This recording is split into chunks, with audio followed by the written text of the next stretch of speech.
All right, this video should be a short one. I know there's some longer ones in there. I hope this one helps. So we're gonna hit on collar and equipment safety. This is really just plainly important. First off, when do I have collars on my dogs? What kind of collars should I use? So when we talk about equipment safety, usually when I think of a standard collar, any type of restriction or what I'd call a dynamic collar. Standard collar is like normal buckle collars, or they have the belt snap, belt buckle collars.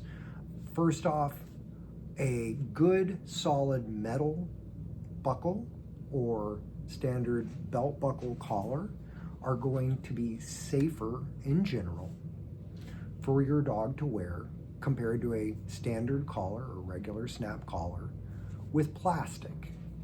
Plastic does weaken, plastic does break as your puppy gets stronger. That's really important. Now, when you've got a wee little puppy, it's probably not the world's biggest deal, but do think about that. Equipment does fail, and the tensile strength or the strength, the amount of force that it can withstand is really important. So those collars that are cute with the plastic buckle, reality is they're probably best for tags or maybe using in areas without a lot of risks, or for very small dogs. If you've got a dog that's strong and pulling or anything else like that, you probably really want a collar that's a little bit more secure and can withstand a little bit more force. The other thing that you want to keep in mind is really all collars should come off when your puppy is unattended. That means if your puppy is in a playpen unattended, a kennel unattended, in a crate unattended, that collar can get hooked on things. Basically, if your puppy is not being attended, it needs to come off unless it is a breakaway collar, which won't be useful for anything other than tags because any force will cause it to break off. Okay, so it's the only kind of collar that I would trust being on when I'm not around, and still I particularly don't trust it. So unless I'm around and present with my dogs, it's best that you take your collars and equipment off. This includes harnesses as well. We don't want our dogs to chew on something, choke on it. We don't want them to get hung on something. This is just really important. Where else would I think about this? Outside of the house or in the yard? Okay. If my dog is playing with groups of dogs, I would rather have a collar that is likely going to come undone, okay?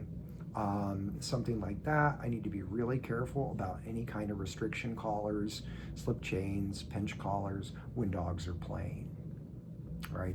It's really important. There are times where you use those tools in training in a social setting, but I don't recommend it unless you're a professional and you really understand those risks. All right, there's a lot of bad things that can happen. Let's just keep it that simple so I don't have to tell you horror stories.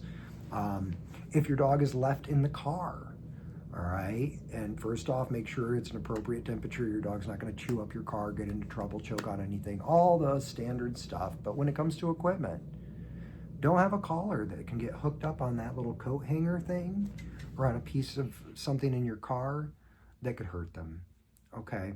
It's just that simple. We don't want them to get hung. We don't want all the bad things that can happen. So be really mindful when you leave collars and equipment on your dog, okay? The same thing would go for swimming.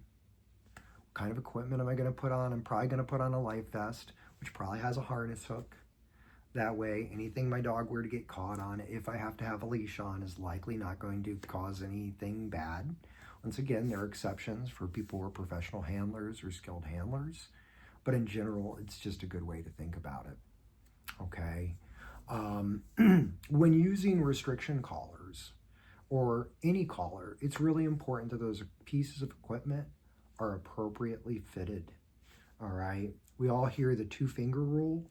When most people who say, oh, I follow the two-finger rule come in and I reach underneath their dog's collar, my whole hand can fit underneath that collar. That's too much.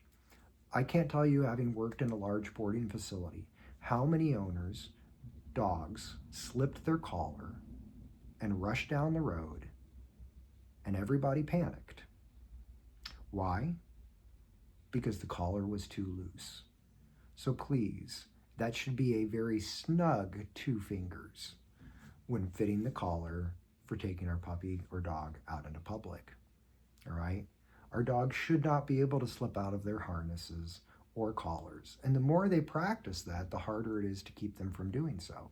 If you have a dog with a head smaller than their neck, and it kind of comes inwards as we get to their nose, and we're worried about them slipping a collar, there are a variety of different options. One of my favorites is the use of a slip lead. The point of it is so that if the dog goes to back out, it does tighten so that it doesn't allow the dog to slip out. Another dog that might slip out of its collar, I may personally choose to use something like a martingale, okay? And remember, the kind of buckle that we use is important, okay? So there's a lot of different options out there.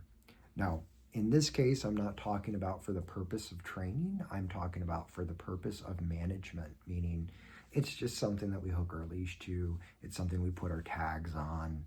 It's something that we do that kind of stuff with, okay? So please don't leave collars unattended. Please don't leave restriction collars especially unattended. Be very, very thoughtful of the risks that you're taking with your puppy.